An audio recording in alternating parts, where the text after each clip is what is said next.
The police and first responders were incredible. The job done in particular by one young gentleman was incredible. And I got to meet him, and he was very brave.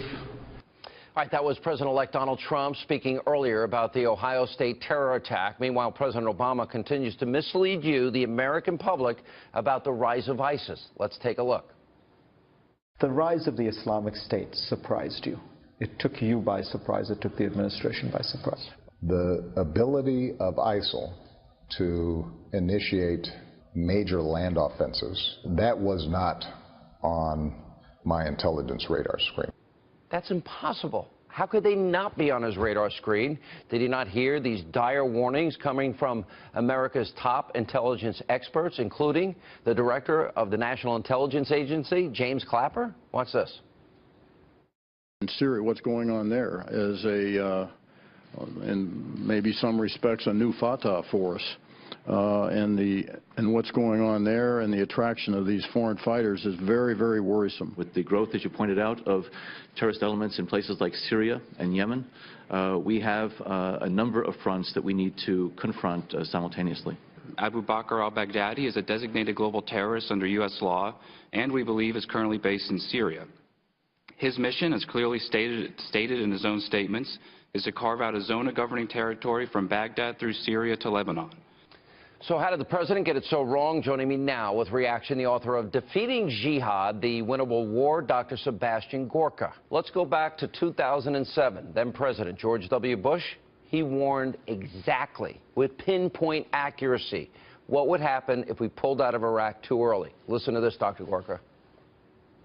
Begin withdrawing before our commanders tell us we are ready would be dangerous for Iraq, for the region, and for the United States. It would mean surrendering the future of Iraq to al-Qaeda. It would mean that we'd be risking mass killings on a horrific scale.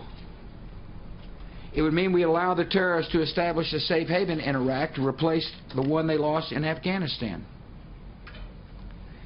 It would mean increasing the probability that American troops would have to return at some later date to confront an enemy that is even more dangerous.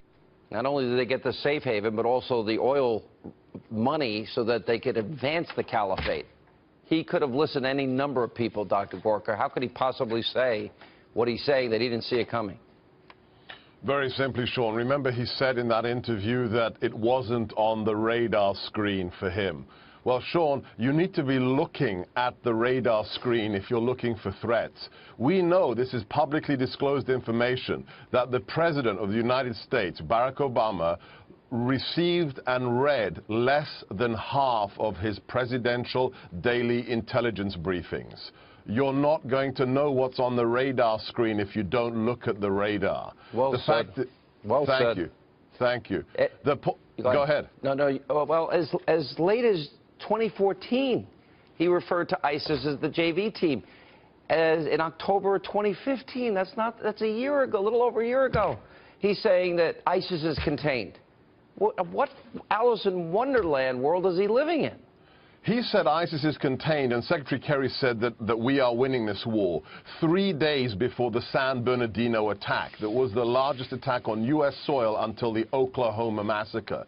The fact is, this administration has allowed politics to trump national security and the safety of Americans. Remember, Sean, when this senator from Illinois that nobody heard of ran for president, he had a very simple bumper sticker. He said, Afghanistan is the quote-unquote good war and Iraq is the bad war, which meant when he became president, he was locked in ideologically to ending the war in Iraq and pulling our troops out before we'd actually finished the job. He allowed his political commitment and his ideology to trump the actual execution of the mission. Because in my analysis of the history of war, you can only win by actually destroying the enemy. Removing your troops from the battlefield is not the definition of victory, but President Obama thinks it is.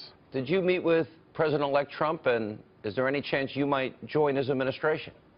I'm in regular contact with General Mike Flynn, his national security advisor. I'll be in New York later this week, but I haven't seen Mr. Trump since last year. So fingers crossed, we'll see what happens. All right, Dr. Gorka, I think you'd be a great addition, my humble opinion. Thank you, sir.